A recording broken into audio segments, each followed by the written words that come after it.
Welcome to the deep dive. Today we're digging into something I think a lot of us feel.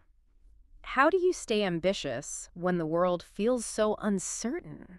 Yeah, it's a real tension, isn't it? We're trying to figure out how to escape that rigid career ladder, those smart goals that just, ramp up the anxiety. Exactly, without just giving up on having drive or finding meaning.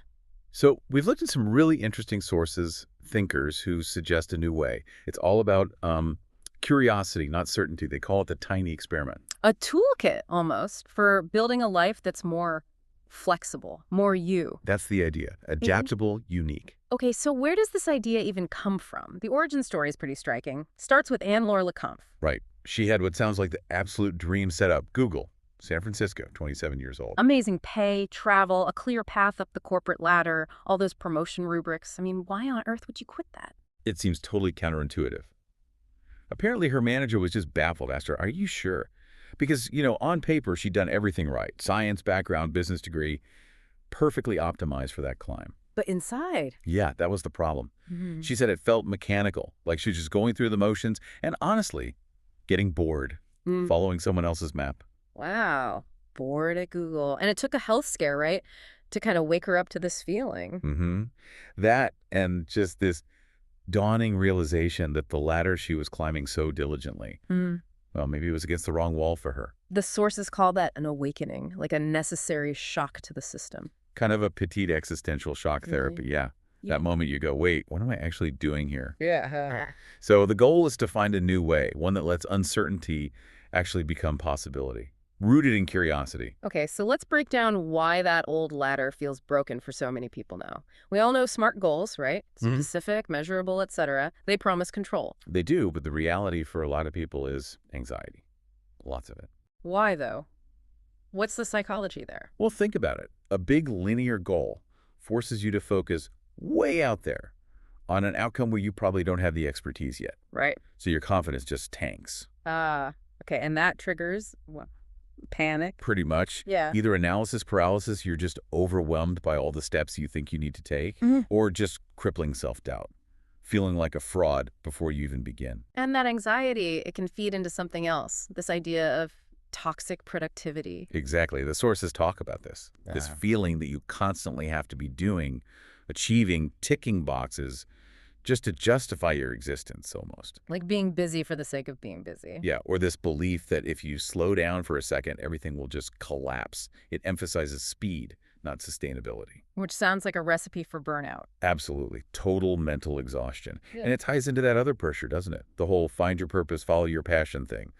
The epic script, as the research calls it. It sounds freeing, but maybe it's just another kind of box. Could be. It replaces corporate conformity with, like, a spiritual kind of conformity. Mm. You must have this one grand passion. Okay, so who breaks this mold? You mentioned Ron Finley earlier. Ah, yeah, Ron Finley, perfect example. Mhm. He was following a passion, successful clothing designer in L.A., checked all the boxes. And then? Recession hits, that path dries up, and he pivots completely. He got annoyed about having to drive miles just to get decent fruit and vegetables in his South Central L.A. neighborhood. Which he called a food prison. Right. So he just started planting things on those little dirt patches between the sidewalk and the street, guerrilla gardening, Just like that, a tiny experiment. basically. And that impulse, that small act, it snowballed. Now he's a designer, an educator, an activist.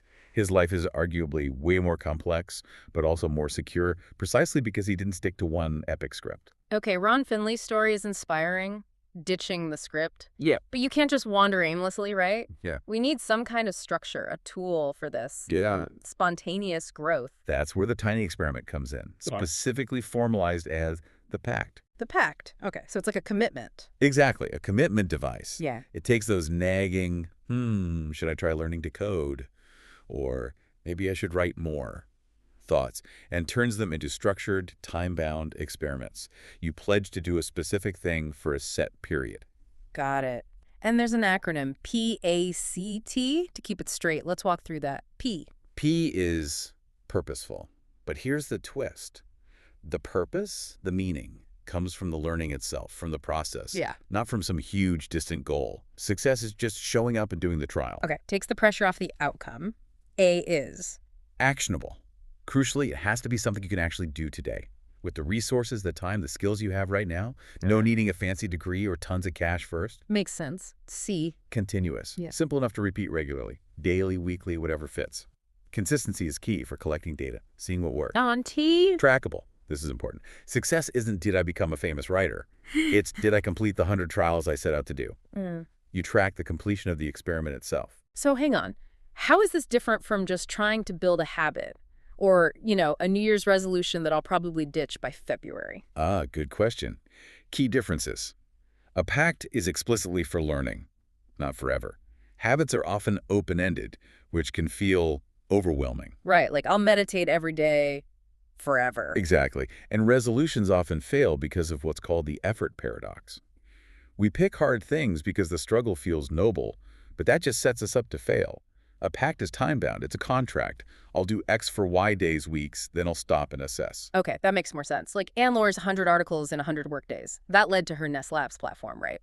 But the goal was the 100 days. Precisely. Or think about the hashtag 100 days off code challenge. People commit to coding for an hour a day for 100 days. The goal isn't mastery in 100 days, it's completing the learning sprint. And that simple, trackable pact built a huge community. Okay, the pact sounds like a solid tool. But we all know the feeling. You make the plan, and then nothing. Internal resistance kicks in. Procrastination. How do we deal with that? Especially in those uncertain in-between The phases. liminal spaces, yeah, like waiting for a flight or between jobs. Our brains hate that uncertainty. It reads ambiguity as danger, basically. Yeah. Fuels anxiety. So we rush through them, Yeah. try to get to the next thing as fast as possible. We often do.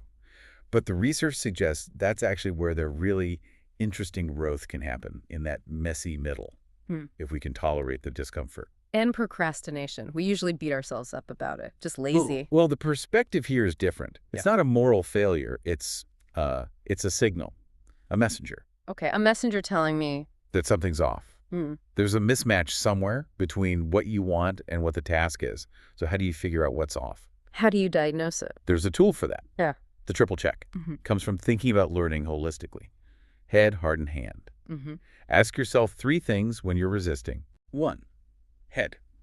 Is the task appropriate? Logically, rationally, do I have the right tools? Is this step sensible? Makes sense. Rational factors. 2. 2. Heart. Is the task exciting? Emotionally, motivationally? Do I actually want to do this deep down, or is it an obligation, something for someone else? Okay, the want to. And 3. 3. Hand. Is the task doable? Practically. Do I actually have the skills, the energy, the resources to do this right now? Head, heart, hand. And when they all line up, That's what the sources call aligned aliveness. The resistance tends to just dissolve. The task feels natural, easy to start. all right, so that helps diagnose internal blocks. What about managing time itself? So many of us see time like that life in weeks grid, just finite boxes flying by, chronos time. Right, the ticking clock, Yeah. which honestly just breeds anxiety about fitting everything in. So what's the alternative? Shifting focus from quantity, chronos, to quality, kairos. Asking, what's the unique potential, the special quality of this moment? Recognizing that time isn't always uniform. It can feel like it stretches or compresses based on our engagement. Like getting lost in a project and hours feel like minutes. Exactly. That's kairos. It Yeah. means letting go of maximizing every single second and prioritizing the richness of the experience instead. Okay, conceptually I get it, but how do you do that? How do you switch from frantic chronos brain to qualitative kairos state? Need some practical tricks. Yeah, we need triggers. These are called kairos rituals. Rituals. Sounds serious. Not necessarily. There's small, repeatable actions that just snap you out of autopilot. It doesn't have to be a 20-minute meditation. It could be making a specific cup of tea before you start writing, or a quick, 1-minute breathing exercise, maybe just stretching for 30 seconds. So tiny resets? Tiny resets. They shift your focus, bring you back into your body, and just open up what one source calls a magic window for more mindful, less frantic work. Okay, so you've designed your pact, navigated the procrastination with the triple check, maybe used some kairos rituals, Yeah. and you've actually finished your 100 trials or whatever the experiment was. Now what? Now comes the crucial decision point. You've got the data from your experiment. Time to choose. Persist, pause, or pivot. The 3 Ps. This is where the real learning locks in, right? Absolutely. Let's define them. Persist means you stay the course. The experiment showed this path is working, it's rewarding, it's sustainable. But it's not always about scaling up, is it? No. Sometimes persisting means actively pushing back against that pressure for more, the cult of more. Think about Bill Watterson with Calvin and Hobbes. He persisted by refusing to merchandise, protecting the comic's integrity. That's a powerful form of persistence. Okay, second P, pause, which sounds like quitting. It is quitting, essentially. And sometimes it's the bravest, most strategic move. It's about avoiding the sunk cost fallacy. Throwing good money after bad or good time after bad, continuing just because you already invested so much. Exactly. Recognizing when something isn't working and cutting your losses is smart, not failure. It's an informed choice based on the data from your pact. Right, and the third P, pivot. Pivot. So you're not ditching the whole thing, but the data suggests the course correction is needed. You ask, okay, what part of this experiment can I tweak so I can keep learning in this general area? Changing the how or maybe slightly adjusting the what. Precisely. Now, the danger here is making these big PPP decisions too quickly or based on like a simple pros and cons list. Using a narrow decision frame. Yeah. The sources recommend a tool to widen that frame, the steering sheet. Okay, steering sheet, what does that involve? It forces you to articulate both external and internal signals before you decide. External signals seem straightforward facts, context, practical stuff like maybe my job situation changed or a deadline got moved. Right. Stuff happening outside you. But the crucial part is equally weighing the internal signals. Okay, how do you pin those down? Emotions, motivations. It feels fuzzy. Is it just gut feeling? It's about making the implicit explicit.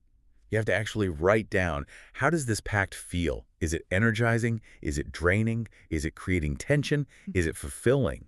You acknowledge that internal data point is just as valid as the external facts.